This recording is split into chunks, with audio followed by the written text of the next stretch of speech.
And a warm welcome to ChildLink's insightful program dedicated to fostering awareness and understanding of crucial issues within our community. I'm your host, Tiana Jordan, and I am ChildLink's Advocacy and Communications Officer, and it's a pleasure to be here with you today. Today on our program, we will be delving into the outcomes of our collaborative effort with community based organization Orchid Foundation, shedding light on the services made available to migrants and, of course, the significance of the accessibility of these services. We have with us Ms. Indra Constantine, the founder of Orchid Foundation. Good day, Ms. Constantine. How are you doing?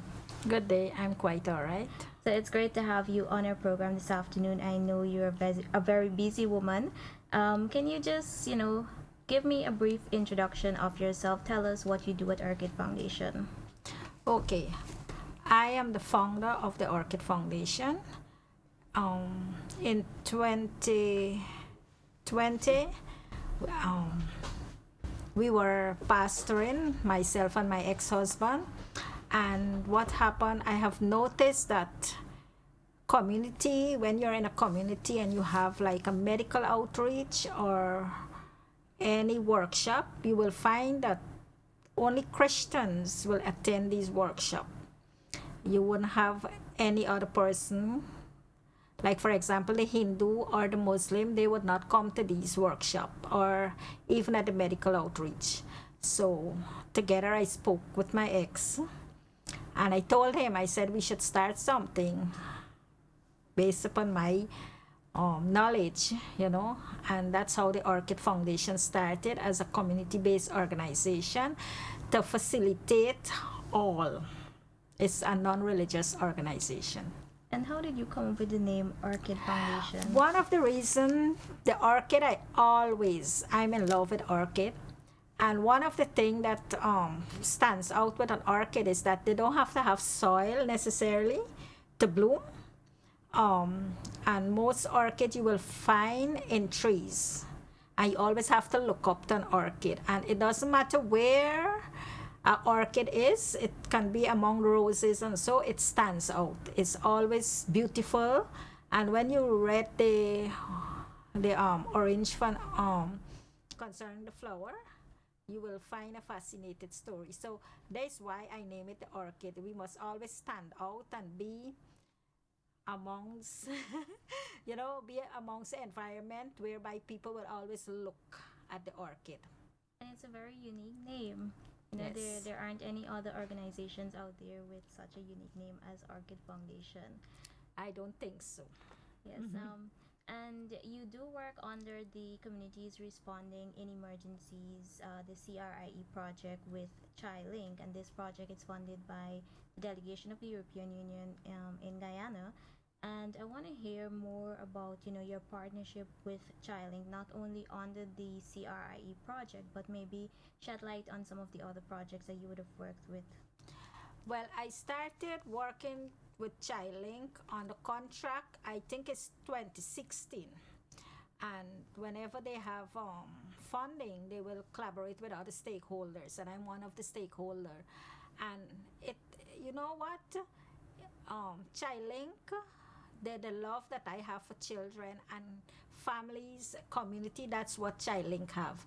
And Miss Diane Madrid, she will always, call up on, when she have project, and it brings out the best, the challenges. This is where it makes you a person to have love for humanity, right? And not only, one of the reasons why I love ChildLinK, I'm in love with ChildLinK, is because you're not only a stakeholder, they educate you. You know what? They educate you on various topics, how to go about dealing with issues and all these things. So it's a plus being part of ChildLinK. I've been stakeholders with other organizations, but ChildLinK stood out for me. Can you talk about some of the projects, maybe the work that you've done under the 1000 Boys project and so on with ChildLinK? We had this project where we were counseling children in schools, where we provide mentorship program.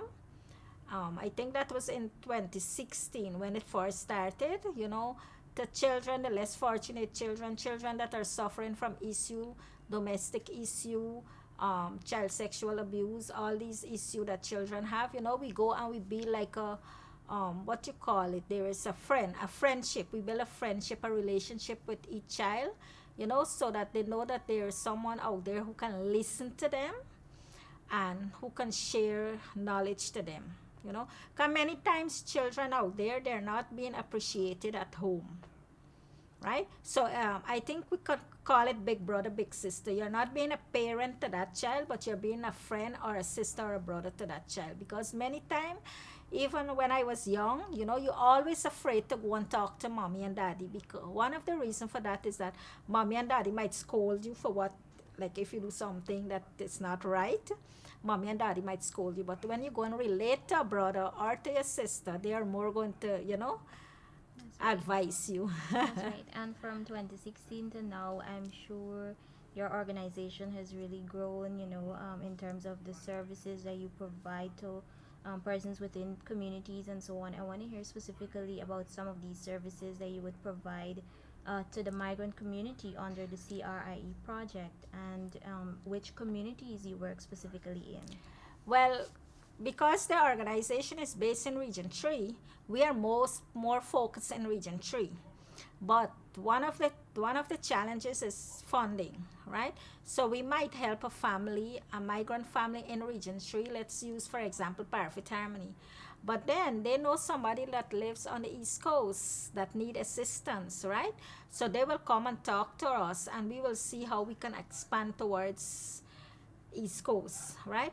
But working with the migrants' families is a quite challenging situation, because I mean it all have to do with funding, right? And everybody's in need. And these people are starting a new life, so they need in clothing, schooling, grocery, all these things. And when it comes to services specifically, maybe you want to get more in depth into that, as it relates to maybe providing educational services, maybe helping children with their education, or even helping them out with access to proper health care services and so on. Well, as I said earlier, the Orchid Foundation started as a community-based organization, and we collaborate with other organizations, with other stakeholders, I must say, because we can't do it by ourselves. Humanitarian work is not a one-man show. You have to That's right. collaborate with other stakeholders. So we are collaborating with other stakeholders. Like, for example, we have a medical outreach that is being held in Parfit Harmony since 2009, right? And it's been there, except for when we had COVID, we had to close it down.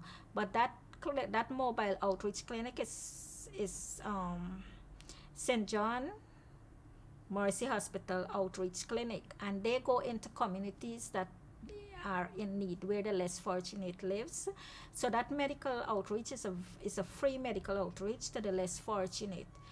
They provide free medication, free doctor checkup, blood sugar testing, and everything is dealt with confidential. They have doctors, like for example, they have a doctor that speaks Spanish. So the migrants family can go and be free. They can talk, what is bothering them, what is their issue, and everything, as I said, is confidential, right? They have nurses. That clinic is held every first Saturday of the month, but we have it in two locations now, because Parfit Harmony, when it first started, it was like at one location. That was in 2009. But then Parfit Harmony has grown, right? So we have it at two locations now.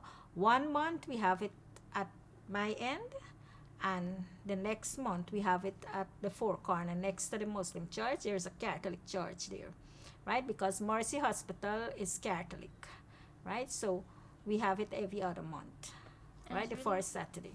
it's really great to hear that you have someone who speaks Spanish there, so that they'll be able to communicate better with the migrants. There's always that language barrier whenever they Yes. want to seek some kind of help, or maybe especially when it comes to health services and so on. um, Do you also offer like psychosocial counseling? Yes, we do counseling. That is one of our services we offer because everybody needs somebody to listen to, That's right. right? So our organization provides psychosocial counseling and mentoring to families, children, and communities, right? Um, it depends on whatever they're going through, and we see to offer our service, and it's been done free to the less fortunate, right? And people are benefiting from this because people always out there need somebody to listen to them. They are going through so issues that is unbearable, right? And why we always encourage people like a family that is going through certain issue not to go and communicate with other family members, right? Because sometimes they don't have any positive word to encourage you. So we are there. So when you come, we listen to you, right? We listen to you, and as I say, we do not give you advice, we give you option. We listen to you because it's not wise to give people advice. We listen to you, we give you options, we talk to you. If it's cases that we cannot handle, we refer you, right? We refer you to other agency. So, like, what issues would persons come to you with? Oh, DV matter, right? um, we have child sexual abuse, right? We have children that are school dropouts. They do not want to go back to school, right? DV is, oh, there's an everyday issue that we have challenges in Domestic perfect harmony. violence. And I guess it's all over. It's all over in the country, but presently now I'm working on a case that is terrible, and the person will come every day, and I just listen to them, and I try to see how I can assist that family. That's right. And what about employment? Were you able to like assist any of these migrants with employment Oh, opportunities and so yes. on? Yes. What I do, I go to, like, for example, recently I heard, I never knew, they have a juice factory in Parfait Harmony, but I was made to understand that factory is there about 5 years ago. But I guess it was, they were now starting, so it wasn't out there. So I will go meet out, reach out with these people, find out if they have vacancy. We go to construction site. We also collaborate with supermarket. But one of the challenges with migrants family and even the local, I'm just asking myself, when you reach the age of 50, there is no employment. Like, for example, I went to several supermarket and they have vacancy. They need vacancy. When I go and ask for vacancy for, employment for somebody, how old is the person? That's the first thing they ask you. How old is the individual? And if you said that individual is 40 and above, oh, no, no, no, no, no, too old. I was made to understand also the 40 days, the 10-day workers, the 10-day workers. If you are 40 and above, they do not take you on. I feel like, we have to do something. I'm going to ask ChildLinK to look into that because, I mean, if we are 40, for example, I'm 52, I'll be 52. There is no employment out there for me. You understand? Because even part-time, you can't get a part-time job because you're above 40. That's really So good. there are challenges with the migrants and even the local where they cannot get employment when they're above 40. Right? And what about education? Well, education, I believe that no man is too old to learn. Knowledge is something we gain every single day, right? Our organization is there to educate. I'm also the vice president for adult education in Region 3, and the Orchid Foundation provide life and skills training. We do garment construction, cake and pastry, computer literacy. All these things we are educating individual, and there is no age limit to that, because when it comes to computer literacy, every day we are advancing in technology, and there are new things that we have to learn when it comes to technology, and you find that people my age, some of them don't know. And I always tell them, I say, listen, when you go to these overseas countries, everything is technology. You have to scan your passport, you have to use to get to the train station. All these things are technology, computerized. So, Yeah, and based on all of these services that you will provide, I'm sure there are a lot of success stories, but I'm sure there are a few that would stand out to you that you would like to share with us today. Maybe you mentioned that you do um, on the education you do. There are a lot of services that you would help out with and so on. Maybe where a person's able to like start businesses and so on. yes, I have educated a few years ago in garment construction, and today those same person are sewing, right? I have educated person in cake and pastry, and today they're making a living out of it. So computer literacy too. You have people that came to our classes and they are working. Some of them are working in Qualfon, and so now all these things are computer. Concerning the education, for example, what stood out for me is that there are migrants family that relocate from one location to next location, and I saw that their children not going to school. When you find out the government school doesn't have space for some of them, right? And they have to travel to go to number two canal. That costs them money, right? So I collaborate with a stakeholder, and we have children, migrant children that are coming to school. Well, I have a private school also, a small private school. I started that school myself and family, my ex and my two daughters, Crystal Academy. We started that school because being a social worker, community-based organization, when you go knocking at people's house, you see kids not attending school during school hours. When you ask why these kids are not in school, either they are being bullied or the teacher will call them like, you're stupid, you can't learn all these things, right? So these children, instead of them wanting to go to school, they preferred staying home. you know I remember I went home. We started at school in 2016, and we spoke, myself, my husband, and my two kids, and we started. I have two daughters, Christine and Selena. We merged the two names and Chriselle. And we started at school. We had primary, secondary, and nursery. And then here comes COVID. And when I started it back, I started just primary level. So we have migrants children that are funded by an agency, and they're attending the school. We have a Spanish teacher that will come once a week and assist in teaching these children. That's really great. And how are they performing academically? Oh, I must say last year we had 3 Spanish students used to be attending our school, and guess what? They wrote common entrance last year, sorry. And they gained 460 mark. One had 437 mark. And guess what? When I called the grandmother and she called her children, her son, and he started to cry at his workplace because everybody was calling up their spouse, sharing the grades. And this guy started to cry. He was so excited to know, because there are Guyanese, our local children, that didn't get 400 marks. Some of them get 300, 375, And he was so happy that his daughter, got 460 mark. And they were so excited. I got calls, appreciation, and that's where they started to tell other migrants children to come to the school, right? So it makes you feel good that when you're doing a good, it's not to show off or anything, but at least your effort is worth it.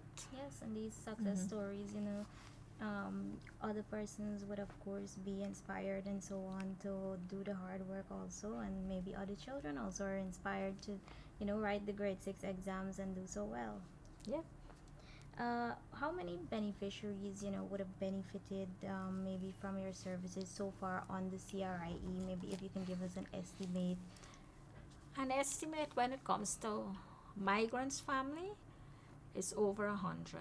Like for example, Sunday we went into Cane Grove and we got donation from a mining company. I think the name is Barrick Mining Company. They had given utensil, netting, bedspread, a set of item. So what we did, we took it into Cane Grove because, as I said, migrants family in our community will seek assistance for other migrants. So we went in there and we had families, like for example, one family have 20 something person living in a small house, right? They don't even have pot, nothing to cook with. And when we give these things, you can literally see the excitement, the happiness in this family, right? For example, netting. When they saw this netting, there were mosquito bites on these children's skin. You understand? And they come, and you can literally see they're talking in Spanish. I don't know Spanish, but I have my staff is a Spanish, right? And she can't because she's busy with this set, and you can literally see that these people were so excited for these mosquito nets. So I'm asking stakeholders out there if they want to contribute netting because children mosquitoes is terrible. You can get so many diseases from a mosquito bite. That's right. And you said approximately 100 families you More. would have benefited, right? How many, can you say how many are children? Oh, let me be honest with you. Out of every migrant family, they might have 3 children living with them, right? They might have 3 little. Like, for example, in Cane Grove, we saw a migrant family with a little baby, 1 month old, right? And we encourage her to go and get the child birth certificate, get the child register, make sure that child is in the clinic, because they're children, right? And children can't do certain things. We have to depend on the adult, and you have to speak to the adult, right? So I will say approximately, let me say about 65 children that are part of these families. It's really good to know. And you mentioned you collaborate with other stakeholders and so on. You would have mentioned specifically the St. John Mercy Hospital. Can you, share a bit more on your relationship with other stakeholders within the community who you would collaborate with? Well, honestly speaking, this is me. I am what they call me. My daughter them is call me pot salt. I love to socialize with people. So when I go to function, and once I know that you're doing this, I approach you and I ask you, hey, I live in this community. We need assistance, and so that's how we collaborate and we build a relationship. Like for example, ChildLinK. I approach ChildLinK. They know what I'm doing. Adult education. I didn't wait for people to come and ask me. I always out there seeking assistance, right? And I will approach people. So we built a relationship. Mm-hmm. That's really good to know. What about your relationship with like local businesses? I know you said that you would approach like supermarkets and so on to get employment for these migrants. Well, as I said, I'm a people person. When I go out there, people just naturally see. I don't know what they see in me. What's the Sometimes, response you get? yes, they're excited, and you know what? It brings joy to me to um, to collaborate with these people because they see me as an honest and transparency, right? They see me as an individual that they can depend on or they can call up. For example, I had a girl that was seeking employment. Actually, she was working with me. She was sewing school uniform, and then there is this person that have a well-established business in Georgetown. And his wife called me. She said, Andra, I'm looking for a person to work with me to clean and assist in the house. And I said, I said to myself, why me? But she said, Andra, I trust you. that I know that you're going to get somebody. And guess what? That person is working with that individual, I think, about 9 years now. Wow. And she's honest. And she always speak good about this family. So that is it. The relationship that you have with people, anything they will call Indra. You want something to do, Indra. They want to distribute certain things, they call an Indra. They say Indra goes into the highways and the byways. She knows the corners where you can find less fortunate people. And you've been, providing services to the migrant community under the CRIE project. What has the response been like from the locals? I've talked with other community-based organizations that ChildLinK works with, potential achievers, youth with purpose, and so on. And they would have spoken about that response or feedback that they get from the local communities about their work with the migrant community. The locals are feeling left out and so on. What's the response that you would get? Um, Honestly, I have learned something. It's only when a person go through a situation, then they know how to respond. So I was a migrant at once. We migrated from Guyana to Suriname, and I grew up in Suriname. I even went to school in Suriname, and I know what it means to live in a country when you flee from your country. My parents flee from Guyana in 1980, and we went in Suriname. I was little, and to go to school, Suriname is Dutch. They speak a different language. I had to start back school.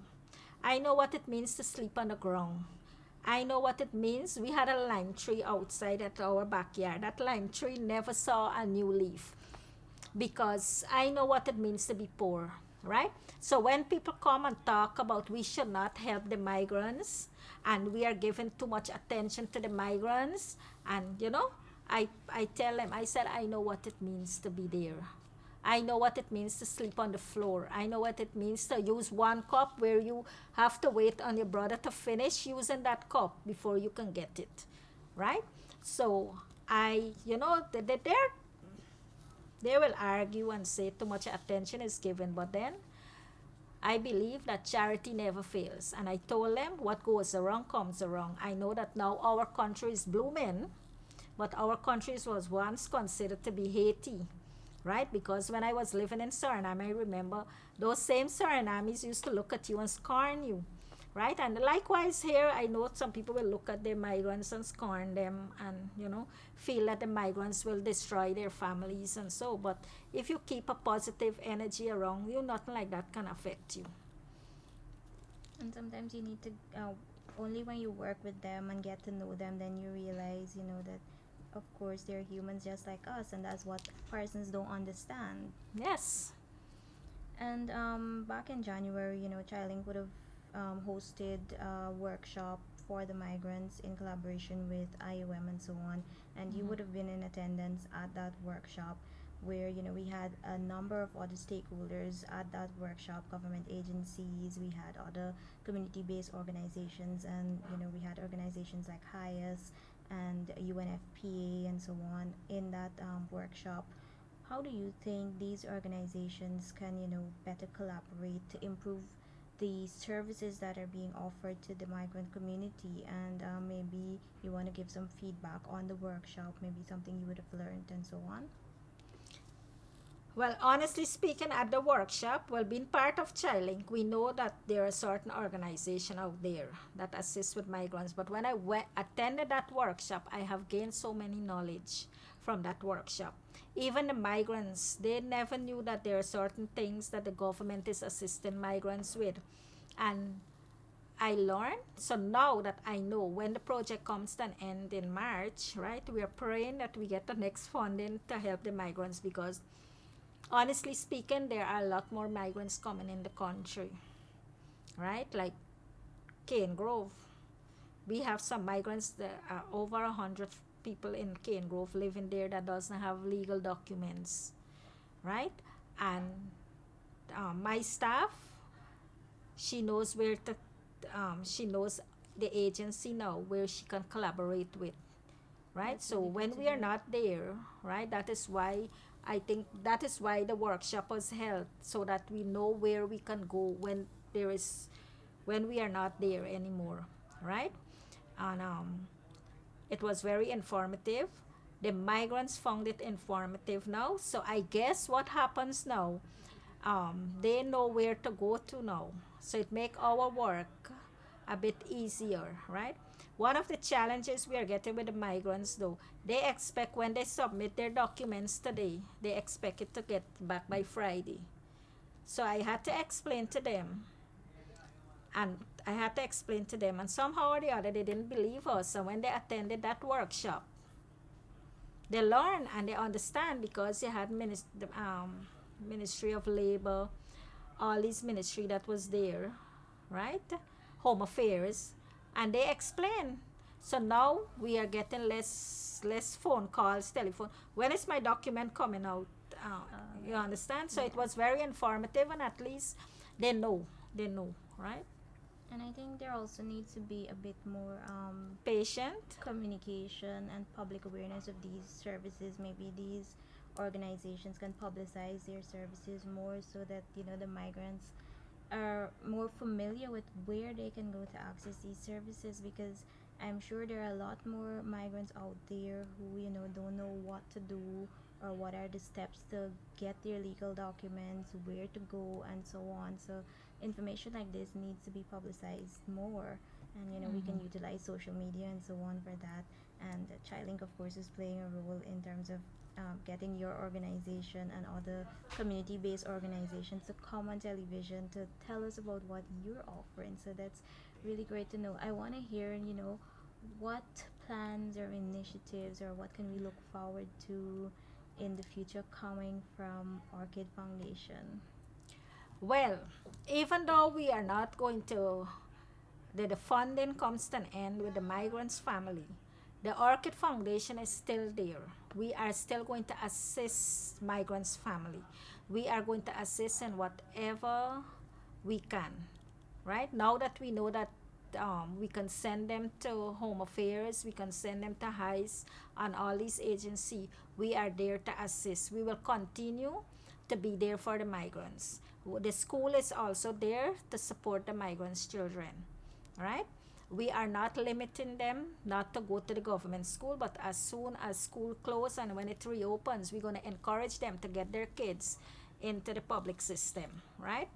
Um, my goal is to establish beyond. I don't want to focus only in region 3. I want to expand. So that's why I will appreciate if other stakeholders can be part of the organization.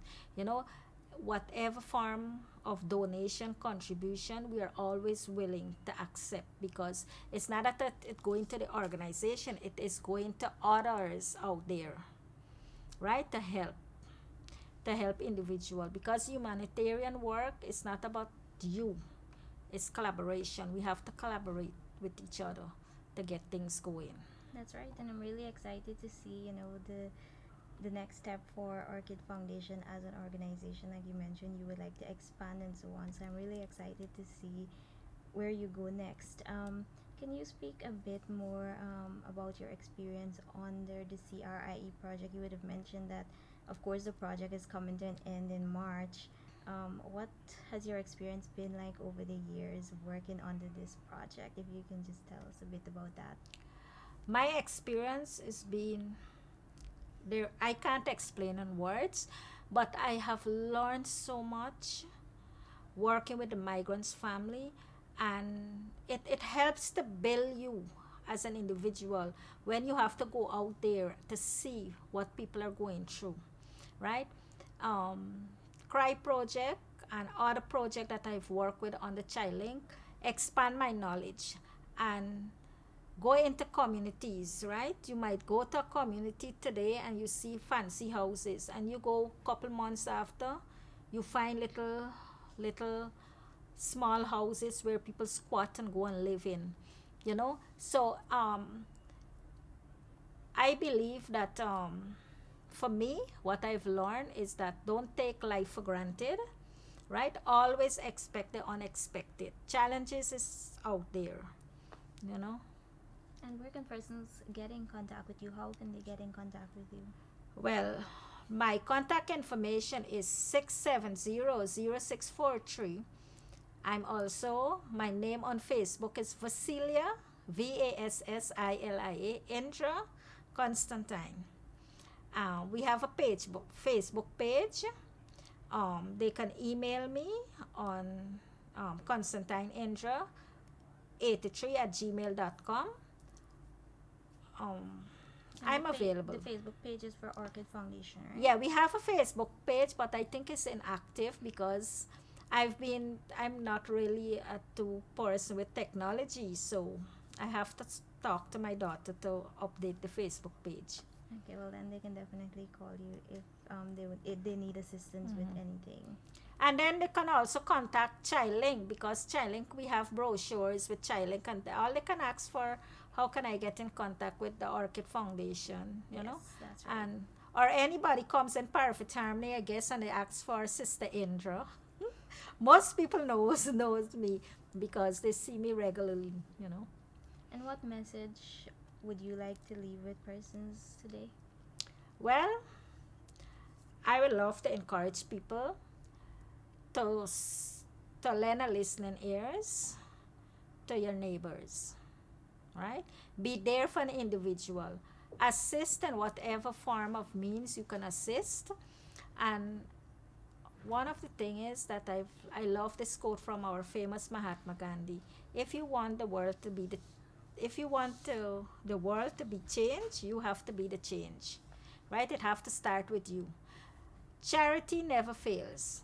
It doesn't matter what you do it wholeheartedly, kind-heartedly, and things will happen to you. You never know what the future holds for tomorrow. The Orchid Foundation believe in molding minds today for a healthier tomorrow. Thank you very much. Very well said. So I want to thank you, for taking the time out of your busy schedule to be here this afternoon to, just tell us about the services that you're offering to the migrant community, share your experience under the CRIE project.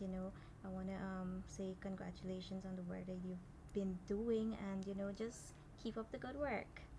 Thank you. Yes. And with that being said, I want to thank persons for joining us today. This is a ChildLink's discussion which falls under our Communities Responding in Emergencies project funded by the Delegation of the European Union in Guyana. Today you would have heard insights from community-based organization Orchid Foundation. You would have heard from the founder, Miss Indra Constantine. It was a pleasure being with you here today, and see you next time.